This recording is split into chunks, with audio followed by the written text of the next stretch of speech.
என்னமோ சொன்ன மாதிரி கை புண்ணுக்கு என்னத்துக்கு கண்ணாடி, கையிலே புண்ணு இருக்கு, நான் பார்க்குறேன், இதுக்கு எது கண்ணாடி போட்டு பார்க்குறேன்? ஆனா எல்லை நீங்க தாண்டி தொடர்ந்து மீனவர்கள் போனதுனால சிறைப்படும் போது எல்லாமே வந்து ஒன்றிய அரசு தான் காரணம், அவங்களே குற்றம் சாட்டுறீங்க, இப்போ வந்து தப்பே இல்லைன்னு சொல்றீங்களே. ஏம்மா, ஏதாவது பேசணும், ஏதாவது தீர்மானம் போடணும், அதுக்கோசரம் அதை வந்து மோடி வந்து கச்சத்தை மீட்டி தரணும். ஒரு காலம் அது நடக்காது. இப்போ நான் சொல்கிறது தான் நடக்கும். ஒரு காலம் நடக்காது. ஒரு முறையற்ற செயலுமா. அவருக்கு வந்து எழுதி கொடுத்தவங்க இதெல்லாம் வந்து கிரிட்டிசிசம் பண்ண எப்படி சீமான் நினைக்கிறாருல, நம்ம தப்பு தப்பாக பேசினா தான் அதை எல்லாரும் விமர்சனம் பண்ணுவாங்க அப்படின்னு இவர் தப்பு தப்பாக பேசுகிறாரு. அது வந்து எழுதி கொடுத்தாலும் அவர் கரெக்டாக மனப்பாடம் பண்ணி ஒப்பிச்சுட்டு போயிட்டார். வீர வசனமாக ஊழலுக்கு ஏமா அரசியலுக்கே வரலை, அவர் எங்கேயும் ஆட்சியில் இருந்தால் தானே ஊழலை பற்றி பேச இயலும். இப்போ ஊழலை பற்றி பேசுகிறதுக்கு உனக்கு என்ன தகுதி இருக்குது? நான் தான் சொன்னேனே, ஊழலை பற்றி பேசுகிறதுக்கு என்ன தகுதி இருக்குது? நீ வாங்கின காருக்கே வரி கட்டாமல் கவர்மெண்ட்டை ஏமாத்தினா அதுக்கு பேர் ஊழல் இல்லாமல் அதுக்கு பேர் என்ன? மயிரா?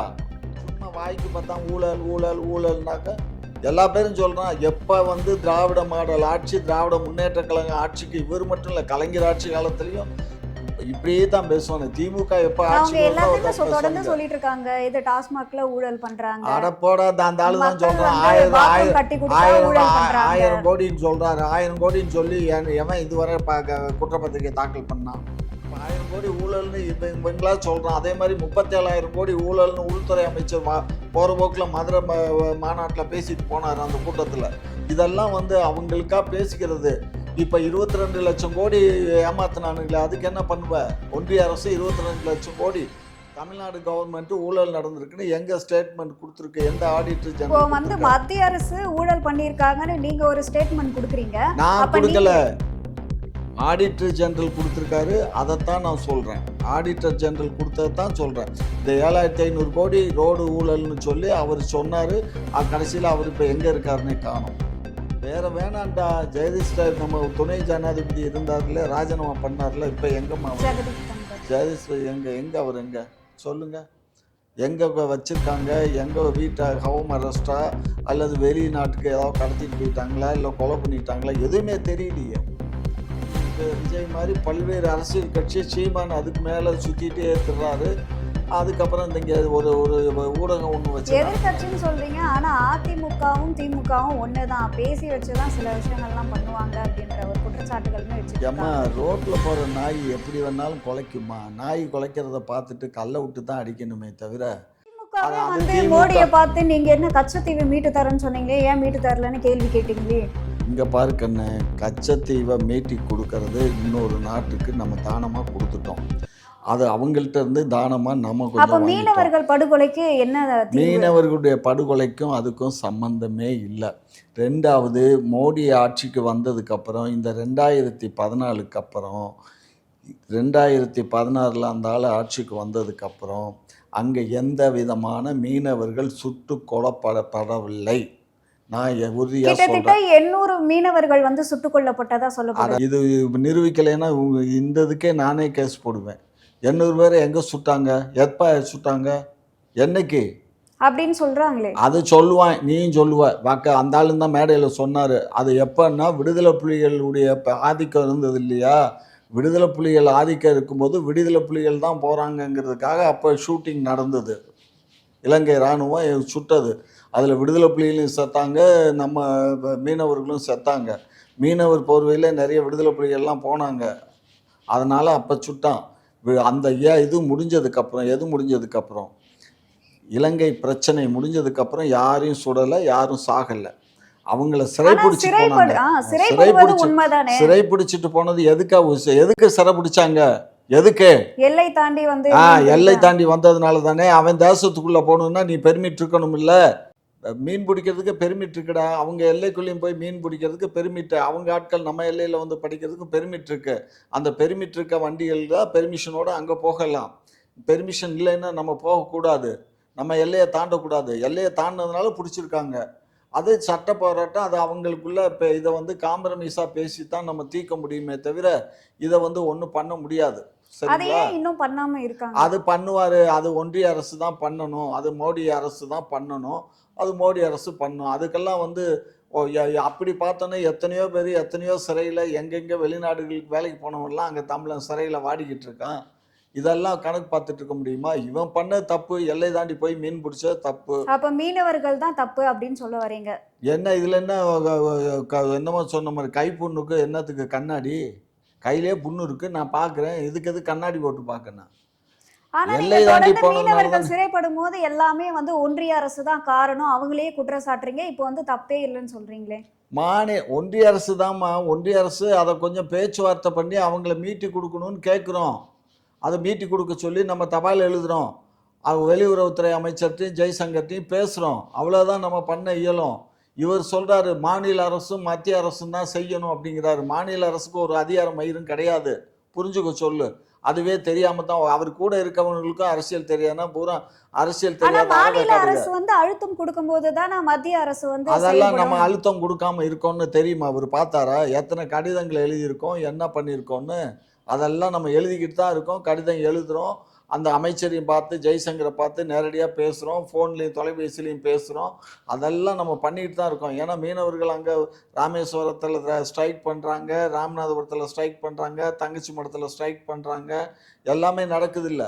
அதனால் எல்லாமே எல்லாம் நம்ம பண்ணிட்டு தான் இருக்கோம். இது வந்து சும்மா இவனுங்க ஏமா ஏதாவது பேசணும், ஏதாவது தீர்மானம் போடணும், அதுக்கோசரம் அதை வந்து மோடி வந்து கச்சத்தை மீட்டி தரணும். ஒரு காலம் அது நடக்காது. இப்போ நான் சொல்கிறது தான் நடக்கும், ஒரு காலம் நடக்காது. ரெண்டாவது இவர் வந்து எங்களுடைய அரசை பற்றி தவறான தவறுகளை பரப்புரை பண்ணுறாரு. எங்களை வந்து எங்களுடைய முதலமைச்சரை ரொம்ப தவறாக சித்தரிக்கிறாரு. அதுக்கப்புறம் புரட்சித் தலைவர் எம்ஜிஆரை பற்றியும் ஒரு பேசுகிறாரு.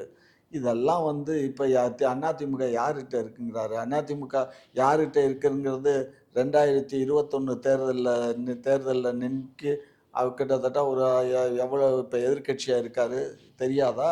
அதுக்கப்புறம் நாடாளுமன்ற தேர்தலில் போட்டி போட்டது தெரியாதா? ஆகையினால அதாவதுமா இதெல்லாம் வந்து ஒரு முறையற்ற செயலுமா.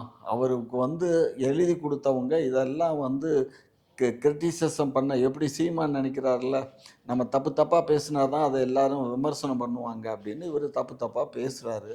அது வருது, எழுதி கொடுத்தா அவர் கரெக்டாக மனப்பாடம் பண்ணி ஒப்பிச்சுட்டு போயிட்டார். வீர வசனமா இதுல வந்து இன்னொரு குற்றச்சாட்டுமே வைக்கிறாங்க. மாநாடு நடக்கக்கூடிய இடத்துல முக்தார் அவர் போயிட்டு இந்த மாதிரி குழாய்கள்லாம் திறந்து தண்ணி வருதா இல்லையா அப்படின்லாம் சொல்லிட்டு ப்ரெஸ் மீட்லாம் கொடுக்குறாரு.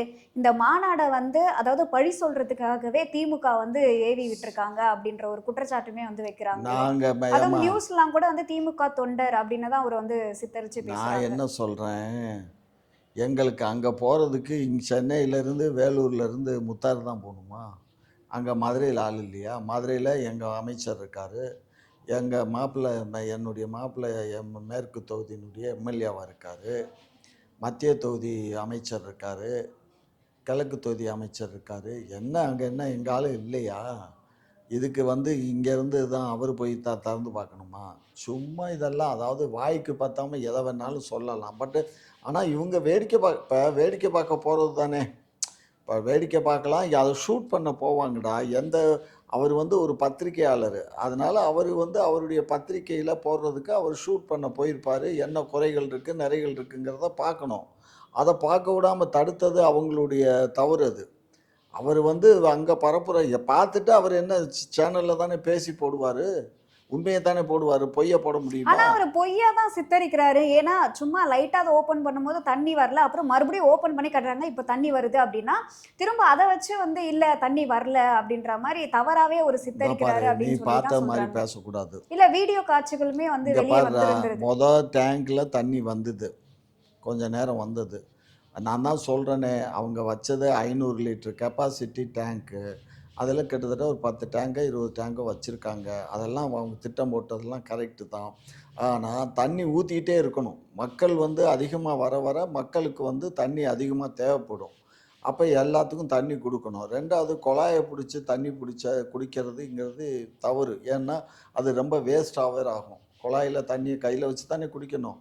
அதுக்கு அங்கே ஒரு பெரிய டம்ளர் அது இதாக கட்டி விட்டுருந்தா கூட அந்த டம்ளரில் தண்ணி பிடிச்சி குடிக்கலாம். அது கூட பண்ணலை. ஒரு மாநாடுன்னு சொன்னால் சில தவறுகள் இருக்கும். இல்லைன்னு சொல்லலாம். ஆனால் இது முழுக்க முழுக்க தவறு. இவங்க வந்து அந்த கார்பெட் மாதிரி அந்த ஸ்டேஜ் போடுறது, அதை போடுறது, கட் அவுட் பண்ணுறது, இதைத்தான் கவனம் செலுத்துனாங்களே தவிர வரக்கூடிய தொண்டர்களை பற்றி அவங்க திங்க் பண்ணலை. இதுதான் உண்மை.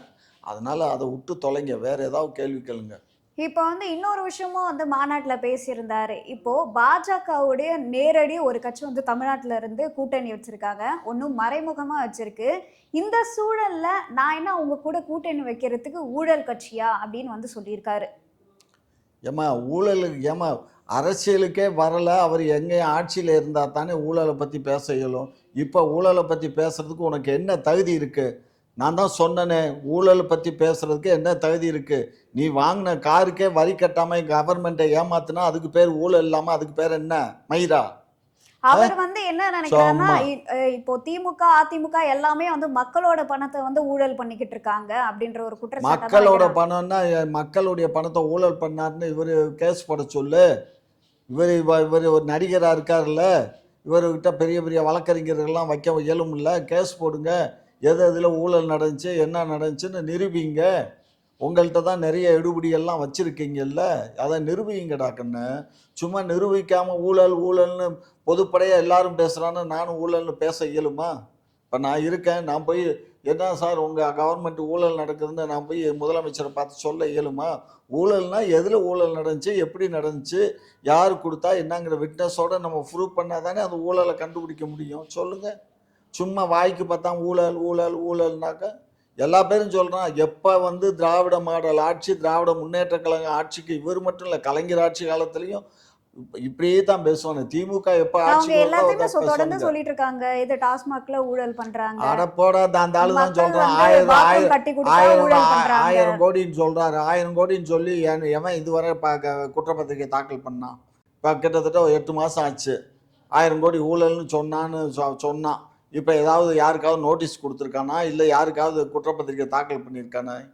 சும்மா அதாவதுமா வாய்க்கு வந்ததெல்லாம் பேசுவானுங்கம்மா. இப்போ ஒன்றும் இல்லை, நீங்கள் கூட இப்போ ஒரு டிபேட்டில் கேட்டீங்க, நம்ம வந்து பெரியசாமி வீட்டில் வந்து ரெய்டு நடந்துச்சு, மக வீட்டில் நடந்துச்சு, மகன் வீட்டில் நடந்துச்சு, சென்னையில் நடந்துச்சு, மதுரையில் நடந்துச்சு, திண்டுக்கல்லில் நடந்துச்சுன்னு சொன்னீங்க. என்ன நடந்துச்சு சொல்லுங்கள். அவரை கூப்பிட்டு என்கொயரி பண்ண போகிறாங்க, அவர் கைதாவாரா? எத்தனை ஊடகங்கள் என்ன மாதிரி அவருக்கு கை விலங்கெல்லாம் மாட்டியெல்லாம் படம் போட்டீங்க. இதெல்லாம் வந்து ஒரு தவறான தகவல் இல்லையா? தவறு செஞ்சுருந்தா அவங்க தண்டனை அனுபவிக்கட்டும். அதில் வந்து நான் காம்ப்ரமைஸ் பண்ணலை, அவங்களுக்கு வக்காலத்து வாங்கலை. ஒன்றுமே அவங்க செய்யாத, அதை பற்றி எந்த அரசும் எந்த இலாக்காவும் எந்த டிபார்ட்மெண்ட்டும் அவங்க மீது குற்றச்சாட்டு வச்சு அதை சட்டப்பூர்வமாக அதை நீதிமன்றத்தில் கொண்டு தாக்கல் ஒரு எஃப்ஐஆர் போடவோ அல்லது ஒரு சார்ஜ் ஷீட் போடாமல் அவர் குற்றவாளின்னு எப்படிடா சொல்ல முடியும்? இப்போ 1000 கோடி ஊழல்னு இவங்களா சொல்கிறான். அதே மாதிரி 37,000 கோடி ஊழல்னு உள்துறை அமைச்சர் போகிற போக்கில் மதுரை மாநாட்டில் பேசிட்டு போனார் அந்த கூட்டத்தில். இதெல்லாம் வந்து அவங்களுக்கா பேசிக்கிறது. இப்போ 22 லட்சம் கோடி ஏமாத்தினானுங்களே, அதுக்கு என்ன பண்ணுவ? ஒன்றிய அரசு 22 லட்சம் கோடி, முன்னாடி 16 லட்சம் கோடி எல்லாத்துக்கும் வராக்கடன் பண்ணானுங்க. 7,500 கோடி வந்து அந்த 7,500 கோடி வந்து இந்த ரோடு போட்டதில் ஊழல். இது நான் சொல்கிறதெல்லாம் நான் வாயில் சொல்லலாமா? இதெல்லாம் ஆடிட்டர் ஜெனரல், ஒன்றிய அரசினுடைய ஆடிட்டர் ஜெனரல் கொடுத்த ஸ்டேட்மெண்ட்டு. அதைத்தான் நான் உங்கள்கிட்ட இப்போ சொல்கிறேன். புரியுதுங்களா? தமிழ்நாடு கவர்மெண்ட் ஊழல் நடந்திருக்குன்னு எங்க ஸ்டேட்மெண்ட் கொடுத்துருக்கு? எந்த ஆடிட்டர் இப்போ ஜெனரல் வந்து கொடுத்துருக்காரு? மத்திய அரசு ஊழல் பண்ணியிருக்காங்கன்னு நீங்க ஒரு ஸ்டேட்மெண்ட் கொடுக்குறீங்க. நான் அப்ப கொடுக்கல, நீங்க ஆடிட்டர் ஜெனரல் கொடுத்துருக்காரு. அதைத்தான் நான் சொல்கிறேன். ஆடிட்டர் ஜெனரல் கொடுத்ததை தான் சொல்கிறேன். இந்த 7,500 கோடி ரோடு ஊழல்னு சொல்லி அவர் சொன்னார். கடைசியில் அவர் இப்போ எங்கே இருக்காருன்னே காணோம். வேற வேணாண்டா. ஜெகதீஷ் நம்ம துணை ஜனாதிபதி இருந்தார்ல, ராஜினாமா பண்ணார்ல, இப்போ எங்கம்மா அவர்? ஜெகதீப் தன்கர் ஜெகதீஷ் எங்கே அவர் எங்கே சொல்லுங்க? எங்கே வச்சுருக்காங்க? எங்கே வீட்டை ஹோம் அரெஸ்டா அல்லது வெளிநாட்டுக்கு ஏதாவது கடத்திட்டு போயிட்டாங்களா, இல்லை கொலை பண்ணிட்டாங்களா? எதுவுமே தெரியலையே. ஒரு ஊடகத்திலேயே காட்டலையே. அப்போ இப்போ கார்பஸ் இது போட போகிறாங்களாம் சுப்ரீம் கோர்ட்டில். அந்த அளவுக்கு வந்து இந்த ஒன்றிய அரசு நடக்குது. ரெண்டாவது, எங்கள் மாநில அரசு வந்து வெளிப்படையான அரசு. தும்முனா கூட சத்தம் கேட்குண்டா. இது மாதிரி எங்கள் அரசு ஒரு தவறு பண்ணால் எல்லாத்துக்கும் தெரிஞ்சு போயிடும். அடுத்த நிமிஷமே எதிர்கட்சி இருக்குது, திரு தம்பி விஜய் மாதிரி பல்வேறு அரசியல் கட்சி, சீமான் அதுக்கு மேலே சுற்றிட்டே திர்றாரு. அதுக்கப்புறம் இங்க ஒரு ஒரு ஊடகம் ஒன்று வச்சு நடத்துனாங்க. எதிர்க்கட்சின்னு சொல்றீங்க, ஆனா அதிமுகவும் திமுகவும் ஒண்ணுதான். பேசி வச்சுதான் சில விஷயங்கள்லாம் பண்ணுவாங்க அப்படின்ற ஒரு குற்றச்சாட்டுகளுமே ஏம்மா, வச்சிருக்காங்க. ரோட்ல போற நாய் எப்படி வேணாலும் குலைக்குமா? நாய் குலைக்கிறத பார்த்துட்டு கல்லை விட்டு தான் அடிக்கணுமே தவிர, இல்லைன்னா நம்ம ஒதுங்கி தான் போகணுமே தவிர, நாய் குலைக்குதேங்கிறதுக்காக நம்ம வந்து அது கூட சண்டை போட இயலாது. சரியா? என்ன மூச்சாட்டாத, வேற கேள்வி கேளு.